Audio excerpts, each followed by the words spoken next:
తెలంగాణ ఆధ్యాత్మిక ప్రతిష్టకు ప్రతీక, కోట్లాది మంది భక్తుల విశ్వాసానికి నిలయం.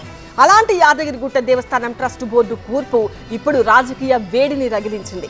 దీనిపై ఉమ్మడి నల్లగొండ జిల్లాలోని అధికార పార్టీ నేతల్లో అసంతృప్తి భగ్గుమంటోంది. ఇదే అంశంపై మంత్రి కొండా సురేఖ కూడా అసంతృప్తిగా ఉన్నారని ప్రచారం జరుగుతోంది. యాదగిరిగుట్టపై కొలువు తీరిన శ్రీ లక్ష్మీ నరసింహస్వామి దివ్యక్షేత్రాన్ని గత ప్రభుత్వం కోట్లాది రూపాయలతో పునర్నిర్మించింది. పూర్తిగా కృష్ణశిలలతో అద్భుతమైన శిల్పకళా నైపుణ్యంతో ఆలయాన్ని అత్యంత సుందరంగా తీర్చిదిద్దారు. దీంతో లక్ష్మీ నరసింహస్వామి క్షేత్రం ప్రపంచ ఆధ్యాత్మిక నగరిగా విరాజిల్లుతోంది.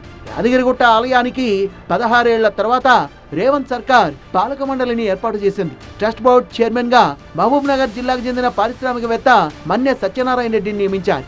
సభ్యులుగా కాంగ్రెస్ ఎమ్మెల్యే గడ్డం వినోద్, నటుడు చిరంజీవి భార్య కొణిదెల సురేఖ సహా 10 మంది సభ్యులు, అనువంశిక ధర్మకర్తను నియమిస్తూ ఉత్తర్వులు ఇచ్చారు. ఎక్సెప్షియో మెంబర్లుగా మరో 6గురిని నియమించారు. యాదాద్రి ఆలయ ట్రస్ట్ బోర్డు నియామకం రాజకీయంగా అలజడి రేపుతోంది. దీనివల్ల ఉమ్మడి నల్లగొండ జిల్లాలో అధికార పార్టీ నేతల్లో అసంతృప్తి భగ్గుమంటోంది. జిల్లాకు చెందిన అధికార పార్టీ ఎమ్మెల్యేలు, నేతలు ట్రస్ట్ బోర్డులో తమ అనుచరులకు చోటు దక్కుతుందని ఎన్నో ఆశలు పెట్టుకున్నారు. స్థానిక కాంగ్రెస్ ఎమ్మెల్యే, ప్రభుత్వ విప్ బీర్ల ఐలయ్యను సభ్యుడిగా నియమించకపోవడంతో ఆయన అనుచరులు అసంతృప్తితో ఉన్నారని తెలుస్తోంది. ఎమ్మెల్యేలు బీర్ల ఐలయ్య, కుంభం అనిల్ కుమార్, మందుల సామెల్, ఎంపీ చామల కిరణ్ సైతం తమ అనుచరులకు ట్రస్ట్ బోర్డులో పదవుల కోసం ప్రయత్నాలు చేశారట. మంత్రులు ఉత్తమ్, కోమటిరెడ్డి అనుచరులు కూడా యాదాద్రి పాలక మండలిలో పదవుల్ని ఆశించారని తెలుస్తోంది. వీళ్ళందరి అంచనాలు తలకిందులు కావడంతో పాటు కనీసం సమాచారం కూడా ఇవ్వలేదని తీవ్ర అసంతృప్తి వ్యక్తం చేస్తున్నారు జిల్లా కాంగ్రెస్ నేతలు. ఉమ్మడి జిల్లా నుంచి ఒక్క ప్రజాప్రతినిధికి కూడా అవకాశం కల్పించకపోవడంతో నేతలు అసహనానికి గురవుతున్నారు. జిల్లాలోని ప్రముఖ దేవస్థానంలో స్థానిక నాయకత్వానికి తగిన గౌరవం దక్కలేదని బహిరంగంగానే వ్యాఖ్యానిస్తున్నారు కొంతమంది నేతలు. బీఆర్ఎస్ పార్టీతో సంబంధాలున్న కుటుంబంలోని వ్యక్తిని చైర్మన్ గా నియమించడం, బీజేపీ ఇతర పార్టీలతో అంటగాగుతున్న కుటుంబాలకు చెందిన వారిని సభ్యులుగా నియమించడంపై కాంగ్రెస్ నాయకులు తీవ్రంగా మండిపడుతున్నారు. ఇప్పటికే వర్గపోరుతో సతమతమవుతున్న ఉమ్మడి నల్గొండ జిల్లా కాంగ్రెస్ రాజకీయాల్లో వైటీపీ బోర్డు పెద్ద చిచ్చు పెట్టినట్లయింది.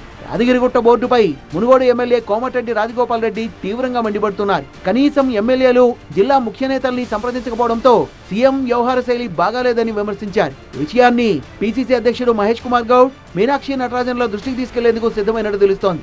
యాదగిరిగుట్ట రాజకీయ రగడ అంశం తన దృష్టికి వచ్చిందని ఈ విషయంపై సీఎంతో మాట్లాడతా అంటున్నారు టీపీసీసీ చీఫ్ మహేష్ కుమార్ గౌడ్.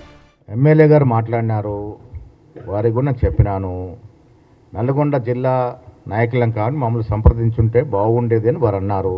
నేను కూడా దాన్ని ఏకీభవిస్తాను, ముఖ్యమంత్రి గారితో మాట్లాడతాను. ఆ గుట్టని ఒక పెద్ద దేవాలయంగా యావత్ దేశ ప్రజలు కొలిసే విధంగా మలచాలని మా కోరిక. అందరూ అంటారు టీటీడీ బోర్డులో తెలంగాణ వాళ్ళు ఉండరా? భగవంతుడి దగ్గర ప్రాంతాలు, కులాలు, మతాలు ఉండవు. యాదగిరిగుట్ట పాలక మండలి బోర్డు విషయంలో దేవాదాయ శాఖ మంత్రి కొండా సురేఖ అసంతృప్తిగా ఉన్నారని ప్రచారం జరుగుతోంది. కొండా సురేఖ విదేశీ పర్యటనలో ఉండగా వైటీడీ బోర్డుపై ఉత్తర్వులు వచ్చాయి. తనను సంప్రదించకుండా బోర్డు ఏర్పాటు చేశారని కొండా సురేఖ అసంతృప్తిగా ఉన్నారని ప్రచారం జరుగుతోంది. విదేశాల నుంచి వచ్చిన గురువారం జరిగిన కేబినెట్ కు సురేఖ హాజరవకపోవడం చర్చనీయాంశంగా మారింది. వైటీడీ బోర్డుపై సొంత పార్టీ నేతలతో పాటు ప్రతిపక్ష బీఆర్ఎస్, బీజేపీ నేతల నుంచి కూడా విమర్శలు వస్తున్నాయి. జిల్లా ఆత్మగౌరవాన్ని దెబ్బతీసేలా ట్రస్ట్ బోర్డు కూర్పుందని బీఆర్ఎస్ ఆరోపిస్తోంది. స్థానికుల్ని విస్మరించి ఆంధ్ర ప్రాంత వ్యాపారవేత్తలకు అవకాశం కల్పించారని, తెలంగాణకు వ్యతిరేకంగా వ్యాఖ్యలు చేసిన వారి కుటుంబ సభ్యులకు పాలక మండలిలో అవకాశం కల్పించడం తెలంగాణ ప్రజల్ని అవమానించడమే అని బీఆర్ఎస్ అంటోంది.